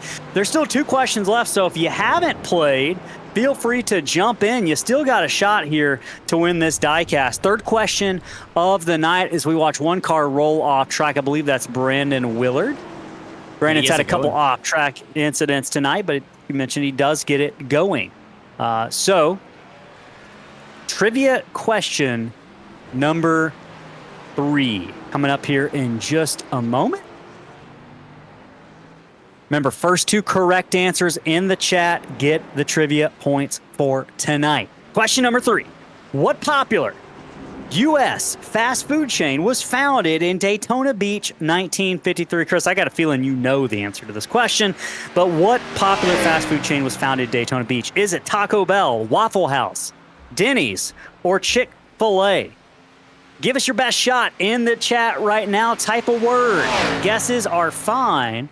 What popular U.S. fast food chain was founded in Daytona Beach in 1953? Is it Taco Bell, Waffle House, Denny's, or Chick-fil-A? Watching Cody Giles right now. He probably eats some Chick-fil-A in the front seat of that number 5 and still drive and not lose the lead right now. That's how fast that number 5 is. Here on lap 29 of 36, we're entering into the final portion of this race, and Cody Giles has made it look easy all night long. He's had some close competition with John Nedick and Christian Barnes, but that number 5 is on a rocket tonight. Yeah, he definitely is, Ellis, and been really, really solid all night right here. John Nedick about 78 seconds behind him right here in the second spot. Christian Barnes kind of closing it up a little bit right here, Ellis, in the closing stages of this thing. Barnes he's keeping Nedick honest right here as we're now down into the final 7 laps of this thing, and if John Chris, Nedick, couple cars sideways. Sorry to interrupt on the front straightaway. I think a couple cars were trying to come down pit road, and a couple of them sideways on the main track. I wanted to make sure we weren't going to have a full course yellow there. Race control holds off on that wisely, so probably. Sorry to interrupt. No, you're good, and we'll have to watch this right here in the closing stages to see if Christian Barnes is able to close up on John Nedick. Riding around here with Christian Barnes, I should say. That trivia question is live, ready for your answers. Top 2 correct answers in the chat. You're going to get a trivia point right now. It's a tie between Nick and Connor. What restaurant chain first opened in Daytona Beach? Was it Denny's, Taco Bell, Waffle House, or Chick-fil-A? Throw your answers in the chat. Even if you haven't played yet, you still got a chance to win that Alex Bowman diecast. We know we got 16 of y'all watching right now. If you haven't hit the subscribe button, hit it and go ahead and play along. There's a chat button on that phone if you're watching on your phone right now. Say hey. Let us know you are here. Appreciate you tuning in right now, riding along with John Nedick. It's a good-looking paint scheme, and that number 99. What's on the hood of that thing? It says the Quencher. I'm not sure what that is, to be honest with you. The Quencher drive-through. So I'm not sure if that's some type of restaurant. It says, if you know what Quencher is, let us know in the chat. And that is not going to be the answer to the trivia, by the way. It very well could have been founded in Daytona, but it's not one of the answer options. We're curious what the Quencher is. While we're kind of riding around here in the final few laps, I feel compelled to look that up real quick. Quencher Restaurant. And this says it's in Newport, Rhode Island. I'm not sure, though, as we ride on board with John Nedick. Yeah, and closing up right there on the back of John Nedick, another car that's carrying a food brand of sorts right here, a drive-through. Domino's Pizza on the hood of Christian Barnes' Ford Mustang. Are you a Domino's man? You know, Domino's around here where I live in Alabama is probably the best of the... It's probably the best of the sort of drive-through pizza joints, sort of like the mainstream chains, I guess. Other options, not as good here. Now, I know some people in the chat are probably thinking, but this is great here and that's great there. Yeah, I understand, but where I'm at is probably Domino's. Everyone's got their favorite local pizza place. And Chris, no correct answers in the chat on this one. Connor or Nick didn't get it right. The correct answer is Denny's. maybe just a less popular restaurant, not as many people aware of Denny's, but they're still big. I see their commercials. Denny's was founded in Daytona. Oh, look at Nick White trying to get it in there. I don't know if I can. I don't think I give the point because of the late answer. Actually, Chris, there might be a delay. Be a delay. I think there is a delay. I think that's why it took them a little bit longer to answer. So I'll leave that one up to you. Give it to him. I think we're going to give it to him because he put it in right as I said it, which means he hadn't heard me yet. So yeah, I think we'll give it to Nick. That puts it 2-1. Nick, one trivia point away from winning the diecast tonight. Stick around, Nick, so you can get our information as to how to contact us so we can get you that diecast. Reggie Kime run into a little bit of trouble as Nedick and Barnes work their way by. Barnes continuing to try to work his way to the back bumper of Nedick. Caleb says Waffle House. Unfortunately, why as good as Waffle House was, it was not founded in Daytona. Denny's was the correct answer for that. Appreciate Caleb Hunt joining in. And I was about to say, Caleb, you need to be racing, but I think Caleb is disconnected. So that's what's going on with him right now. Up front, not missing much. Cody Giles working his way by traffic. Just about 4 laps remaining here from Daytona. I'm Ellis Thomas, joined by Chris Smith in the Slingshot Racing Media Booth. We're bringing you race number 18 of the Fall Creek Plumbing National Series for Mystic Racing League, entering into the second half of the season. Giles really one of those drivers who's coming on strong, but Christian Barnes, Gavin Henson, a couple other drivers, Evan Janet, Chris, this is going to be a wild playoff. I think we've got at least 4 or 5, maybe even 6 drivers who I think are legitimate contenders to hoist that trophy up at the end of the inaugural season for the Fall Creek Plumbing Series. And just out of the corner of my eye, I don't think we got it there, but I think I saw Cody Giles grab a little bit of the wall. Just a little bit of a kiss, though. A little bit of a kiss. That 5 is fine. You're watching at home, but yeah, you're watching Christian Barnes, one car. Who's that in front of them, Chris? The 22. I think that's Jeffrey Fisher right there, tagged the wall right there. And that is a meatball, and that is some possibly irreparable damage right there to that number 22. Christian Barnes is all over John Nedick right here, Ellis. Nedick's going to have his hands full right here trying to hold Barnes off. Barnes has got, seems like good long run pace. He's got really good grip on those rear tires right here, and he's looking solid. Looking solid indeed. The driver of the number 27, Barnes, has closed that gap. Now just about a car length. One car off the track, that's Gillen in front of them, separates the number 27 from the number 99 of John Nedick. This is the best battle on the track right now. It's a battle for second place. Christian Barnes hovers around the corners here, hugging those curbs, those yellow curbs as they head through the International Horseshoe here. The number 27 and 99 fighting each other. A battle for second position. Christian Barnes doing everything he can to get by the number 99 of John Nedick in his debut race here for Mystic Racing League. Connor, I don't think we're going to do a crank it up tonight simply because it's such a big track, and I don't think it would give the effect that you would like, but we promise you one next week. I think in Chicago might be a little bit better. We'll see what we can do then for you. Right now, watching this battle between John Nedick and Christian Barnes in the last half a lap or so. Chris, Nedick looks like he's turned up the heat just a little bit. Saw that number 27 getting a little bit bigger in that rear view mirror, and boy, he rolls it through there, Chris.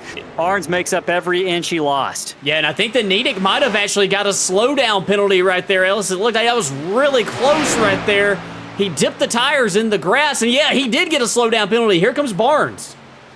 Big change of position at the top of the leaderboard. Christian Barnes works his way by Nedick in the number 99. Nedick going to try to fight back here through the NASCAR chicane on the front stretch, see if he can't claw back some of that time he lost. Barnes is going to have something to say about that. Barnes opens up about a 8, 9, 10 car length lead now as they cross the line to come to lap number 33 of 36. Just 3 laps remaining here in the closing stage of the Daytona Road Course race number 18 for Fall Creek Plumbing, Chris. And yeah, they are saying there is a bit of a delay. We apologize for that delay.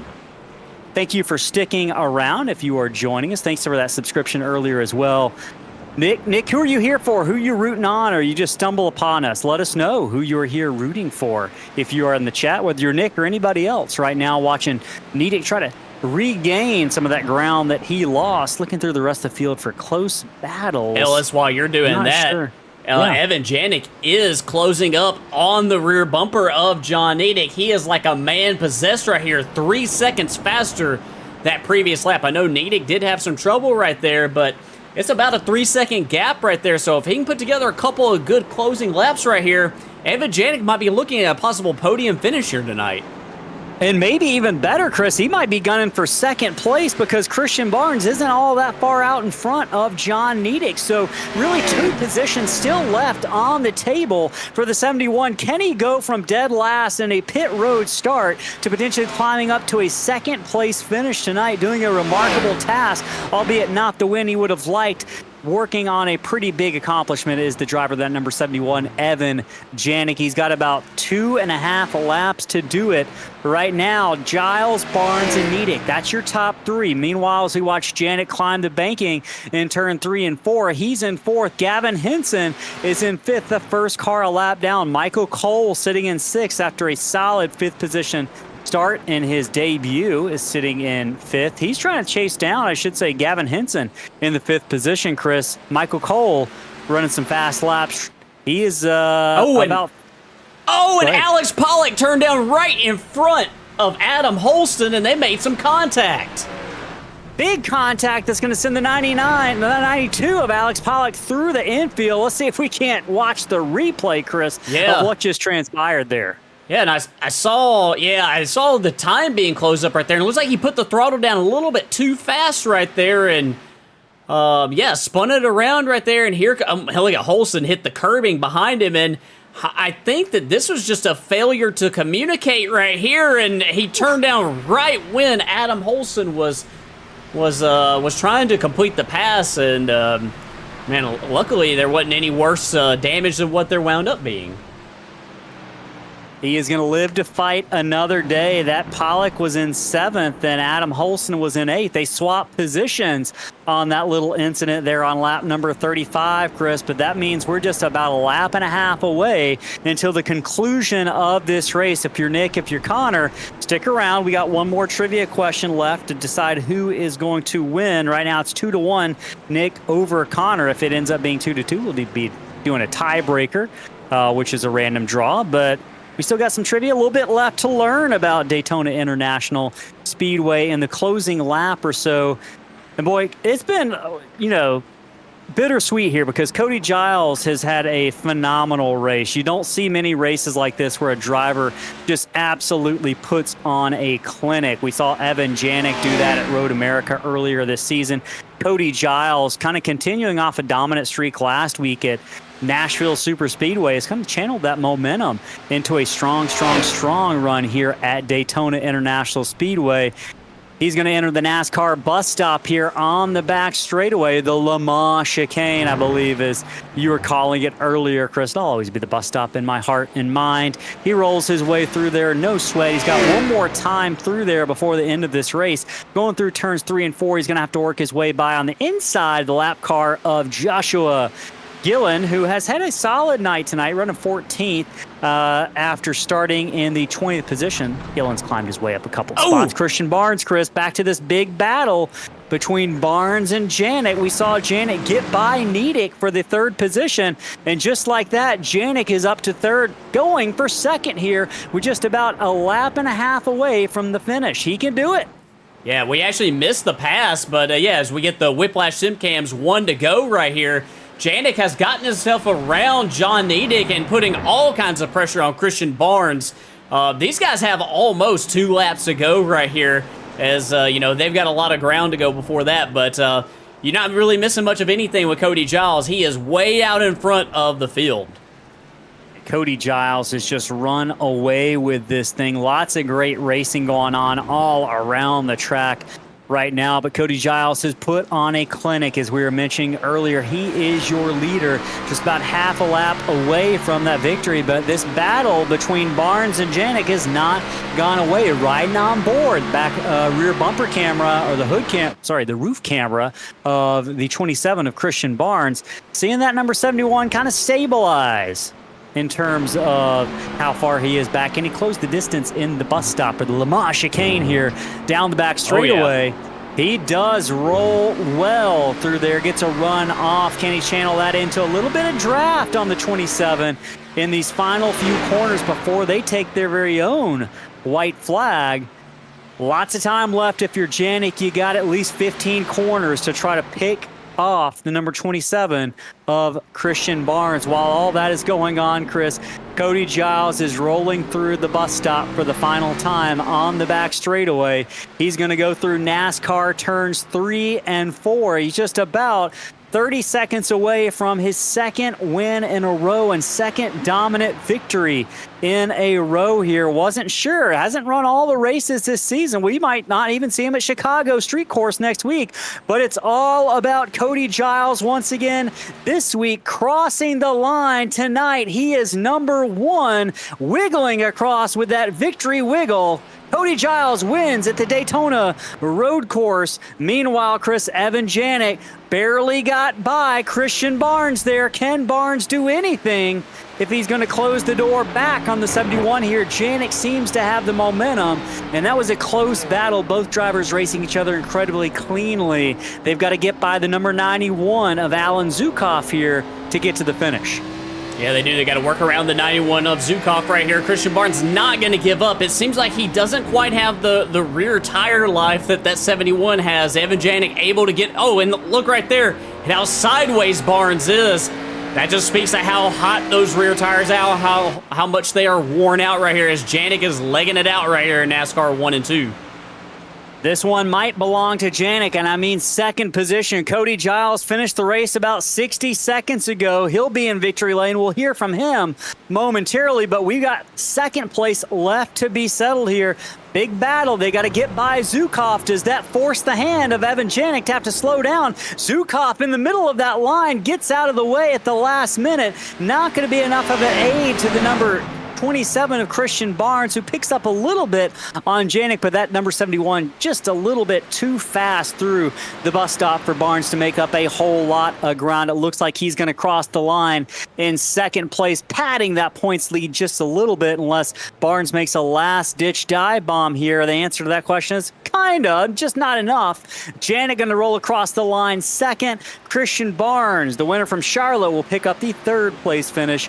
John Nedick working his way through the NASCAR chicane on the front straightaway, and his debut performance for Mystic Racing League is going to finish fourth. And it looks like Gavin Henson is going to bring home that number 39 machine in the fifth position. Those will be your top 5 finishers tonight. Before we hear from our top 3 podium finishers, it's time for the final trivia question, Chris. It's 2-1. Nick White leading it right now. Final trivia question on the night. Which U.S. president once visited the Daytona 500 and rode in the pace car? Is it President Obama, President George W. Bush, President Clinton, or President Trump? Which U.S. president once visited the Daytona 500 and rode in the pace car? Let us know in the chat. We got 2 big contenders for Diecast Trivia tonight, Nick White and Connor Lyons. Going to come down to those 2 folks. We appreciate everyone tuning in. We'll give them a couple minutes to get their answers in. We're going to hear from the top 3. So we watch several drivers kind of celebrate their podium finish on the front straightaway. We'll give it a moment. We'll leave that trivia question up on the board for you to have a chance at answering it. If you're Connor or Nick or anyone else who wants to chime in with their answer, we'll give the correct answer momentarily.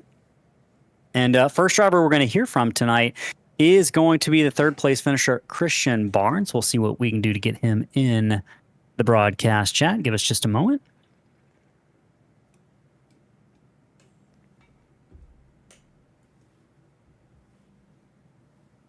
So I'm doing my best to get Discord. There we go. Okay.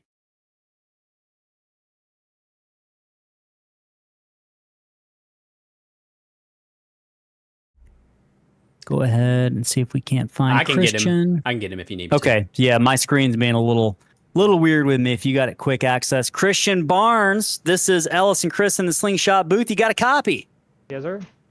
Man, you did everything you could do to hold off that number 71 in the closing stage, the closing laps of that race. You did a yeoman's job until that final lap and a half or so. Still a third place finish, something to be immensely proud of, building on that win at Charlotte from a couple weeks ago. Talk to us about how difficult this track was tonight.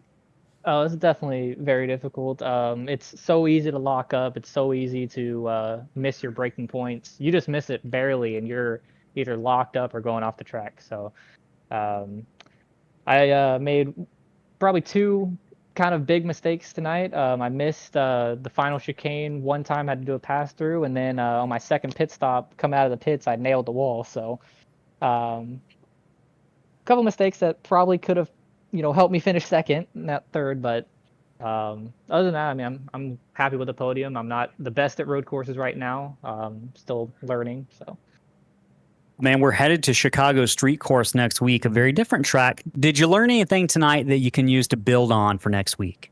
Oh, absolutely. But it's also a little bit about momentum as well. So I just got to learn the braking points. Don't miss them, kind of like what I did tonight. And I think I'll do pretty well next week. Awesome. Well, before we let you go celebrate that podium, you got any shout outs, my friend? Alex Pollock in Black Diamond Designs. And I also want to thank my team, Caleb Hunt Racing. And I also want to thank Cody because he helped me a little bit with the setup tonight. So I appreciate him for that. Awesome. Good work, Christian Barnes. Third place finisher tonight. Go celebrate. Thank you very much. All right. Before we head to our top two interviews, trivia question on the board. Looking in the chat for your answers right now. Trying to find those. Give me just 1 minute. I had to close out of a couple things. We got two answers in the chat from Connor Lyons and Nick White. Both of y'all are correct. It was President Trump, and I believe that was 2021 or 2020. No, sorry, Chris. What year was that? Do you remember? 2019, maybe. I want to say he's been there two different times. So I think that this most recent one he was at actually too. So. All right. Well, either way, they were right.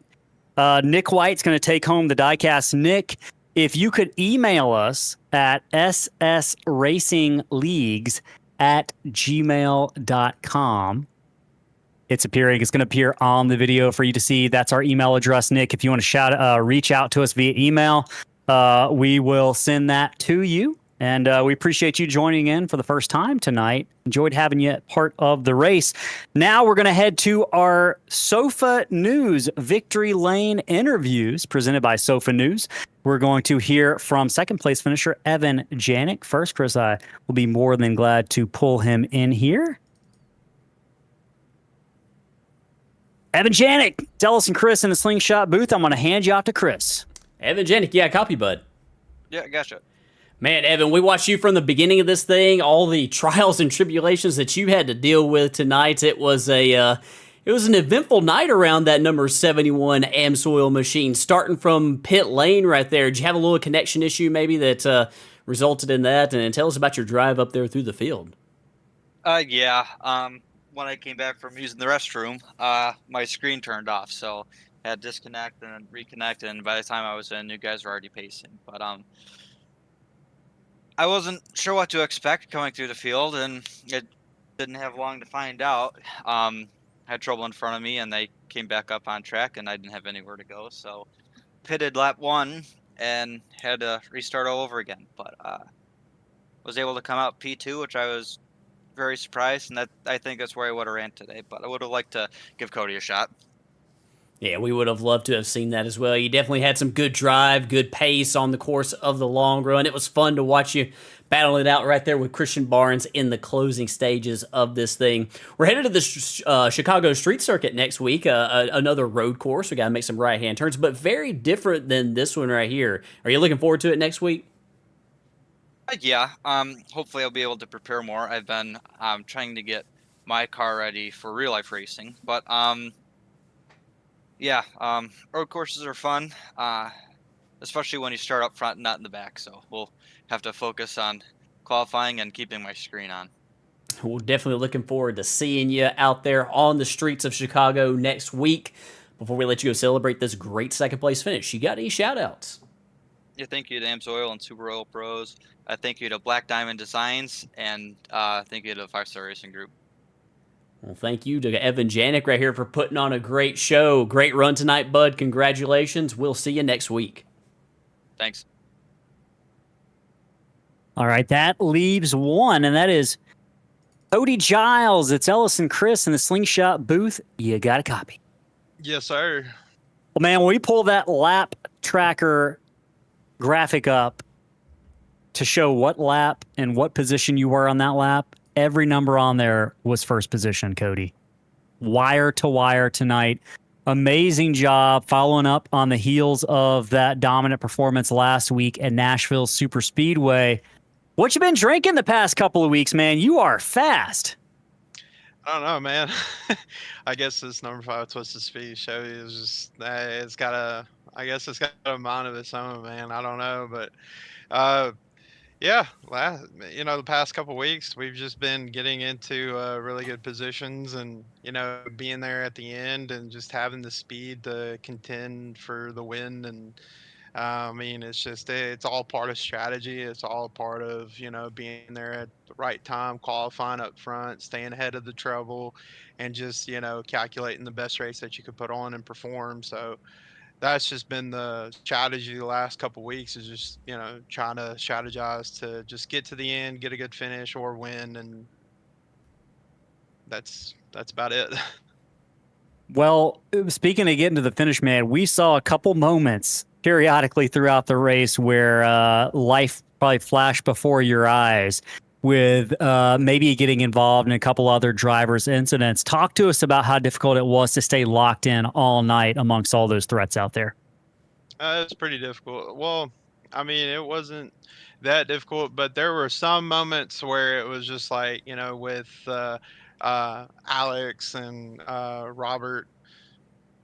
I mean, road course racing is not easy. It's very challenging, very hard to kind of master. So, other guys, they were struggling a lot, but it's a very big challenge to run these road courses, because I even messed up a couple of times there in the latter part of the race, especially when the tires were just basically degrading as the run went on, especially the right rear. It just got loose, and there were moments where I just had to pedal. The entire time I had to pedal. So that's what I was doing. I was just taking care of the car and not pushing it as much as I need to. So it's just a matter of just pedaling around and avoiding the chaos. And, we had a couple close calls there, but other than that, man, we came around clean. And Man, you did a heck of a job tonight. Made it look easy. Before we let you go celebrate, you got any shout outs for the folks at home? yeah, man, Twisted Speed, CHR, 1776 Motorsports, Turn 1 Designs, Fort Worth Screen Printing, Head Candy. Can't thank them enough for being on the car and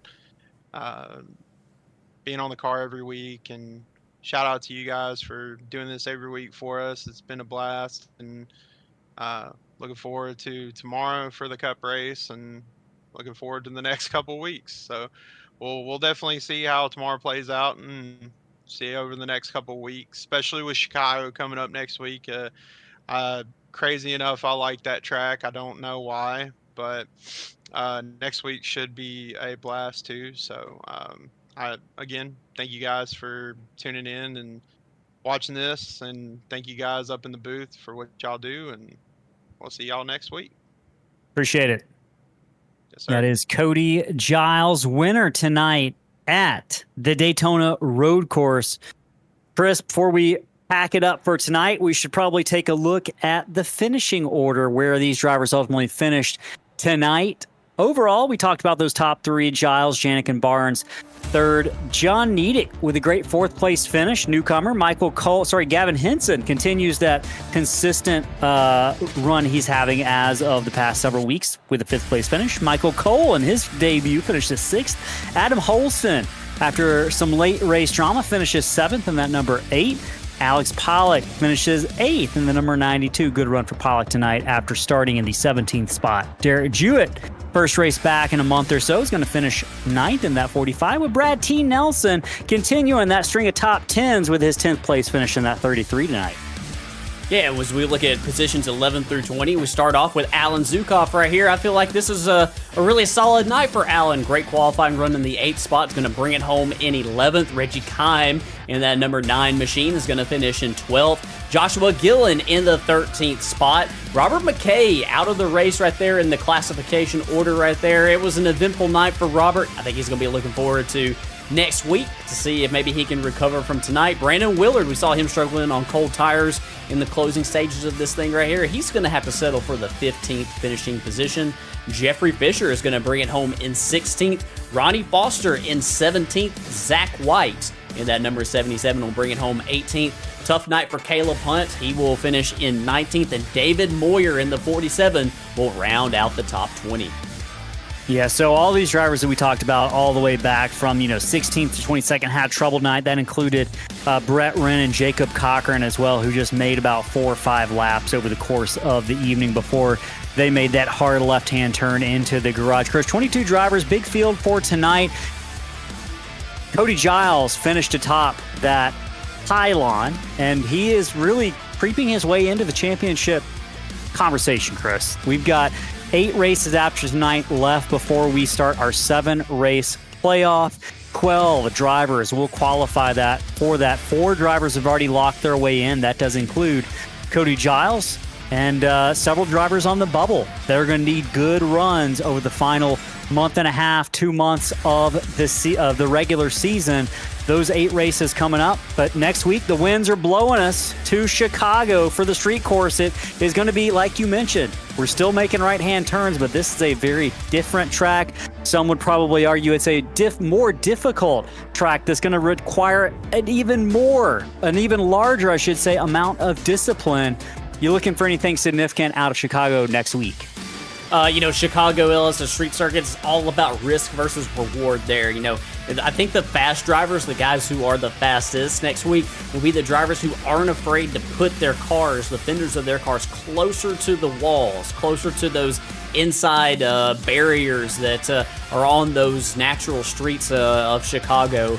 And that with that speed and with that, running that close to those barriers comes a lot of risk, and that's what I'm gonna have my eyes on next week. I'm gonna be watching Cody Giles very closely if he's there. He's been pretty much unstoppable on road courses this season. We'll see if somebody can contend with him next week. Lots of drivers to watch next week. Lots of stories to follow. Make sure you tune in. And if you haven't been catching the Spark Racing League races on Monday and Wednesday nights, they have been great shows, Chris. I know we had a wild one at Talladega last night. Our team there covering it on Wednesdays is doing an amazing job. Logan Threlkeld as well as Sky Shrek and Kobe. Producer Kobe are doing an amazing job. They put on a great show every single Wednesday. And Monday nights we've got Justin and Jonny doing an amazing job calling those Spark ARCA League or ARCA Series races that I believe you are running in, and you're the points leader in that series. So if you want to see how Chris can only broadcast and produce at the same time, and also he can race, see how that goes on Monday and see if he can't continue to pad his championship lead, make sure you check out those links on our YouTube page. If you haven't hit that subscribe button, we would appreciate if you did. And hit the thumbs up button to like this video as well. Doesn't cost you a thing, but it shows your support and helps us get the broadcast in front of more fans.